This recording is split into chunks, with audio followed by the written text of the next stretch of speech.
إن ربك يبسط الرزق لمن يشاء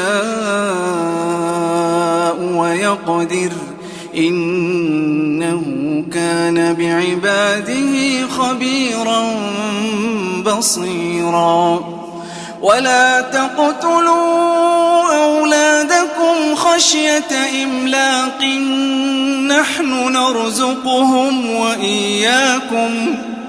نحن نرزقهم وإياكم إن قتلهم كان خطأ كبيرا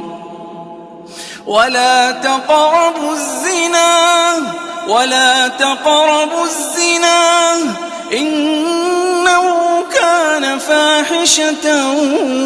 وساء سبيلا